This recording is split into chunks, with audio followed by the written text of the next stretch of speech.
नमस्कार, मैं अंजलि मिश्रा। स्वागत है आपका हमारे चैनल में। आपको बता दें कि निरस्त हो चुके तीनों कृषि कानूनों को लेकर एक बार फिर से राजनीति काफी ज्यादा तेज होती नजर आ रही है, खासकर तब जब कल सुप्रीम कोर्ट द्वारा एक कमेटी द्वारा जो है एक रिपोर्ट सामने आई जिसमें यह बताया गया कि 73 किसान संगठनों में से 61 किसान संगठन जो है वो ये चाहते थे कि तीनों कृषि कानून रहे, क्योंकि तीनों कृषि कानून किसानों के हित में था। लेकिन इसके बावजूद कुछ किसान संगठनों के वजह से जिन्होंने एक एजेंडे के तहत कई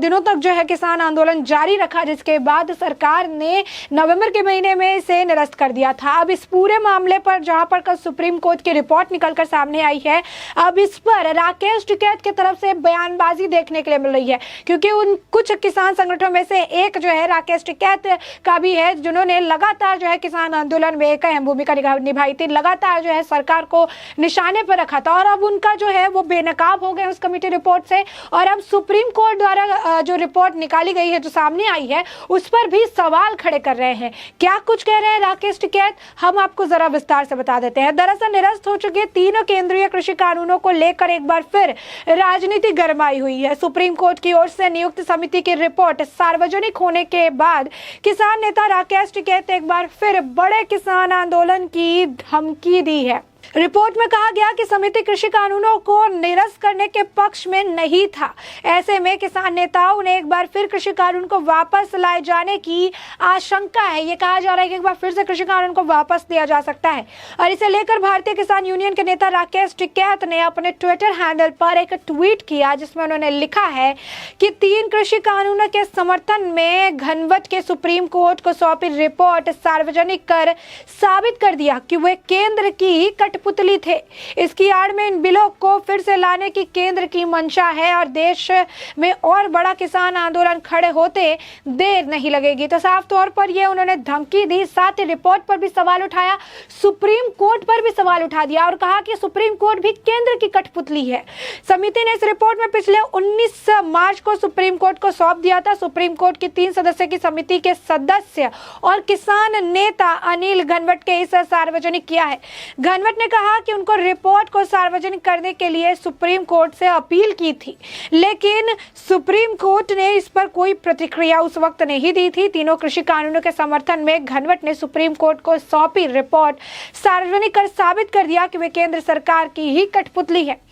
इसकी आड़ में इन बिलों से फिर से लाने की केंद्र की मंशा है, तो देश में और भी बड़ा किसान आंदोलन खड़े होते देर नहीं लगेगा, ऐसा राकेश टिकैत का कहना है। बता दें कि घनवट ने कहा कि महज 13.3% किसान कृषि कानून के पक्ष में नहीं थे, यानी विरोध में थे, और 3.3 करोड़ से अधिक किसानों के प्रतिनिधित्व करने वाली तकरीबन 85.7% किसान संगठनों में कृषि कानून को किसानों के हित में बताया था। और घनवट ने कहा कि समिति ने सिफारिश की थी कि किसानों को सरकारी मंडियों के अलावा निजी संस्थानों को उत्पाद बेचने की अनुमति दी जाए, राज्यों को एमएसपी कानून बनाने की आजादी दी जाए। और इसे ही लेकर अब काफी ज्यादा आप देख सकते हैं कि सियासत गर्म होती नजर आ रही है, जहां पर वो कह रहे हैं कि राकेश टिकैत धमका रहे हैं, कह रहे हैं कि फिर से बड़ा किसान आंदोलन खड़ा हो जाएगा। तो लग रहा है कि किसान आंदोलन खड़े होने की जो बात कह रहे हैं, खुद यहाँ उत्तर प्रदेश में रह के वो ये भूल चुके हैं कि इस बार जो है बुलडोजर तैयार है, क्योंकि बुलडोजर इस बार जो है किसी के धमकाने या फिर किसी के रोकने से नहीं रुकने वाला है। और जहां तक किसान आंदोलन के आड़ में जिन्होंने 1 साल तक किसानों को उनके घर से दूर रखा, किसान आंदोलन लगातार चलाते रहे हैं, और ये कहा कि उत्तर प्रदेश में किसानों से अपील भी की कि उन्हें वोट ना दे, सारी चीजें, लेकिन किसानों ने भी इस बार उत्तर प्रदेश की जनता के तौर पर जो है किसानों ने भी उत्तर प्रदेश में बीजेपी की वापसी में काफी ज्यादा समर्थन दिया है। उन्होंने भी वोट किया है, और वोट करके एक बार फिर से सत्ता में वापसी बीजेपी की हुई, क्योंकि उन्होंने वो भी समझ गए कि राकेश टिकैत कोई किसान के हित में नहीं बल्कि एक एजेंडा और प्रोपागेंडा के तहत ये काम कर रहे थे। और अब जो रिपोर्ट निकलकर सामने आई है, इसमें राकेश टिकैत का एजेंडा और प्रोपागेंडा सब लोगों के सामने उजागर हो चुका है, और यही कारण है कि इस रिपोर्ट से राकेश टिकैत के अंदर खलबली मच गई है, बौखलाहट देखने के लिए मिल रही है कि मैं किसानों के नाम पर लड़ा था और मुझे तो बेनकाब कर दिया सुप्रीम कोर्ट ने। और यही कारण है कि सुप्रीम कोर्ट के फैसले पर सवाल उठाए जा रहे हैं, सुप्रीम कोर्ट पर सवाल उठाए जा रहे हैं। साफ तौर पर राकेश टिकैत की जो बौखलाहट है अब देखने के लिए मिल रही है, और अब सरकार को धमका रहे हैं कि बड़ा किसान आंदोलन भी खड़े होते देर नहीं लगेगा। अब ये किसान आंदोलन आंदोलन किस मुद्दे पर खड़ा किया जा सकता है आप समझ सकते हैं, क्योंकि इससे पहले जिस मुद्दे को लेकर साल भर तक इन्होंने किसान आंदोलन किया वो तो मुद्दा था ही नहीं। और ये बात सुप्रीम कोर्ट की जो कमेटी है उसके रिपोर्ट में साबित हो गया कि 73 किसान संगठन थे, जिसमें 61 किसान संगठन चाहते थे कि तीनों कृषि कानून रहे।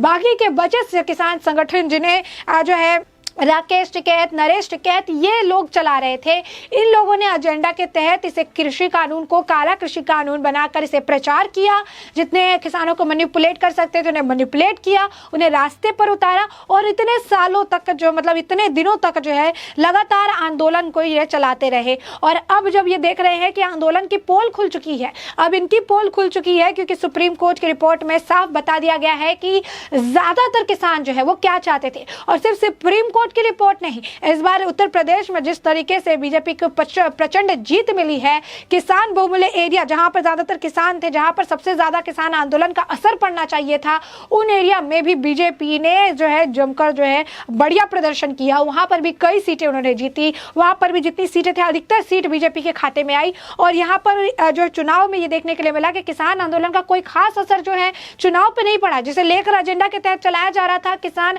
आंदोलन के तहत जो है लगातार राकेश टिकैत लोगों से अपील कर रहे थे, किसानों से अपील कर रहे थे, बीजेपी के विरुद्ध वोट करिए, बीजेपी को वोट मत करिए, बीजेपी के खिलाफ जाइए, सारी चीज भड़काने की कोशिश की जा रही थी। लगातार जो है इसे लेकर प्रमोट भी किया जा रहा था, लेकिन किसी भी चीज का कोई फायदा उन्हें चुनाव में नहीं मिला। और अब चुनाव में भी किसानों ने बता दिया था कि उन्हें सच्चाई समझ आ चुकी है, उन्हें पता है उनके लिए क्या बेहतर है। और यही कारण है कि अपनी बेहतरी के लिए एक बार फिर से उन्होंने बीजेपी की सरकार चुनी, अपनी बेहतरी के लिए एक बार फिर से सत्ता में बीजेपी की वापसी में इन्होंने योगदान किया। और एक बार फिर से आप देख सकते हैं कि अब पहली बार जो किसानों का समर्थन जो है बीजेपी को मिला चुनाव में, वो साबित करता था कि इन्होंने एजेंडा के तहत ये आंदोलन चलाया। अब जो सुप्रीम कोर्ट की रिपोर्ट आई है उसमें भी प्रूफ कर दिया गया है कि कुछ किसान संगठन जो है उन्होंने ही इस पूरे मामले को जो है तोड़ मड़ोड़ के पेश करके इसे एक एजेंडा के तहत ये चलाते रहे, क्योंकि अधिकतर किसानों का यही मानना था कि ये किसानों के हित में है, तीनों कृषि कानून को रहना चाहिए। लेकिन कुछ किसानों ने एजेंडा, खासकर राकेश टिकैत जिन्होंने इसे काफ़ी बढ़ा चढ़ाकर दिखाने की कोशिश की, नरेश टिकैत जिन्होंने इसे काफ़ी हवा दी और काफ़ी ज़्यादा इस मामले को जो है उछाला गया, राजनीति इस पर की गई जमकर। और अब वो बेनकाब हो गए हैं, तो अब कोर्ट के ऊपर भी सवाल कर रहे हैं, और ऐसे वैसे नहीं सुप्रीम कोर्ट के ऊपर सवाल कर रहे हैं, उनके फैसले पर सवाल खड़े कर रहे हैं, केंद्र की कठपुतली बता रहे हैं और बड़े किसान आंदोलन की धमकी भी दे रहे हैं। अब ऐसे में आप देख सकते हैं कि बौखलाहट में भारतीय किसान यूनियन के राष्ट्रीय प्रवक्ता राकेश टिकैत एक बार फिर से केंद्र सरकार पर निशाना साध रहे हैं, सुप्रीम कोर्ट पर निशाना साध रहे हैं और केंद्र सरकार को धमका रहे हैं। और धमकाते हुए कहा है कि इस बार उन्होंने कहा कि देश में एक और बड़ा किसान आंदोलन खड़ा हो सकता है, और वो भी काफ़ी कम समय में। यानी साफ तौर पर यह बड़ी धमकी है, लेकिन अब इस धमकी का जवाब दिया जाएगा, क्योंकि अब योगी आदित्यनाथ वापस आ रहे हैं मुख्यमंत्री के तौर पर, और उत्तर प्रदेश में अब किसी की भी दादागिरी नहीं चलने वाली है, चाहे वो राकेश टिकैत ही क्यों ना हो, क्योंकि बुलडोजर सब पर चलेगा जो कि बिना सोचे समझे अपराध करेंगे या किसी भी आम जनता को परेशान करने की कोशिश करेंगे। तो साफ तौर पर आने वाले वक्त में, खासकर 25 मार्च के बाद, राकेश टिकैत की मुश्किलें तो बहुत जल्द खड़ी होने वाली है, क्योंकि जिस तरीके से ये धमका रहे हैं सरकार को और कह रहे हैं कि बहुत जल्द, बहुत कम समय में जो है बड़ा आंदोलन खड़े कर देंगे, तो बहुत कम समय में भी जो है इनकी जो समस्या है इनका समाधान भी योगी आदित्यनाथ बुलडोजर के जरिए निकाल भी देंगे। और ये बात अब राकेश टिकैत को आने वाले वक्त के साथ समझ आ जाएगी, और यही कारण है कि जब से बीजेपी की वापसी हुई है तब से राकेश टिकैत बयानबाजी करने से भी बच रहे हैं और ज्यादा कुछ विवादित बयान नहीं दे रहे, लेकिन एक बार फिर उनका ये बयान सरकार को धमकाने वाला रवैया जो है निकलकर सामने आया है। तो ऐसे में आपने जाना कि किस तरीके से सुप्रीम कोर्ट द्वारा सुप्रीम कोर्ट द्वारा गठित कमेटी द्वारा जो कल रिपोर्ट सौंपी गई, इस रिपोर्ट को लेकर जिसमें यह खुलासा किया गया कि 85% जो किसान संगठन थे वो चाहते थे कि तीनों कृषि कानून रहे,